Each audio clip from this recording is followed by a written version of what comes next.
অনেক কাল আগে মহাবিশ্বের অন্ধকারে দুই অসুর দেবতার বাস ছিল। তাদের নাম ছিল সম্ভব ও নিঃসঙ্গ। সম্ভব ছিল শক্তিশালী, দম্ভময় এবং অত্যন্ত লোভী, এবং নিঃসঙ্গ ছিল বিচ্ছিন্ন, উদাসীন এবং পাথরের মতো কঠিন।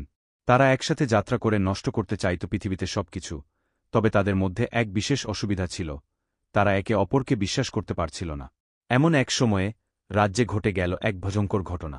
দুটি জন্মীর মূর্তির কথা শোনা গেল। একদিকে ছিল দেবী দুর্গা, যিনি সব শত্রুর বিরুদ্ধে অটল শক্তি। অপরদিকে ছিল দেবী কালী, যিনি প্রতিরোধের জীবনদাত্রী। সম্ভব ও নিঃসঙ্গ ঠিক করল যে তারা এই দেবী দুজনকে হত্যা করে মানবজাতিকে চিরকালীন ভয়াবহতার মধ্যে ফেলবে। তারা তখন পরিকল্পনা করতে শুরু করল। সম্ভব বলল, আমরা যদি দুজনের মধ্যে বিভেদ সৃষ্টি করতে পারি, তবে তাদের শক্তি দুর্বল হবে।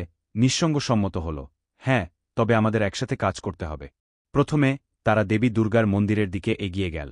সেখানে সম্ভব নারকীয় শক্তি ব্যবহার করে একটি বিভ্রান্তিকর মায়া সৃষ্টি করে। দুর্গার চারপাশের ভক্তরা ভয়কে অনুভব করতে শুরু করল। গুরুতর অশান্তিতে দুর্গা বুঝতে পারলেন যে কোনো বিপদ আসছে, ফলে তিনি তিনটি রূপ ধারণ করলেন: যুদ্ধ, শক্তি ও প্রেমের রূপে। অন্যদিকে নিঃসঙ্গ কালী মন্দিরের দিকে যাবার জন্য দ্রুত পদক্ষেপ নিল। কিন্তু কালীও জানতেন যে তারা আসছে। তিনি দেখলেন সম্ভব এবং নিঃসঙ্গের কটু পরিকল্পনা। কালী তার অসীম শক্তি দিয়ে প্রস্তুত হলেন। যখন সম্ভব এবং নিঃসঙ্গ দেবী দুজনের সামনে হাজির হয়, তারা তাদের ভয়ঙ্কর মুখের সঙ্গে হাসি নিয়ে বলল, আজ আমরা তোমাদের শেষ করতে এসেছি। সম্ভব প্রথমে আক্রমণ করল ও দুর্গার বিরুদ্ধে আক্রমণ চালাল, কিন্তু দুর্গা তার শক্তি দিয়ে তাকে বাধা দিলেন।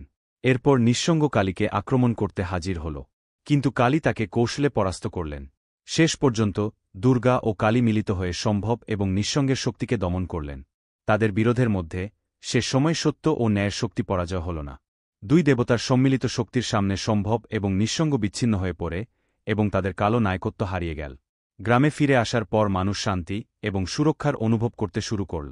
তারা জানল যে দেবী দুর্গা এবং দেবী কালী সকল অন্ধকার শক্তির বিরুদ্ধে তাদের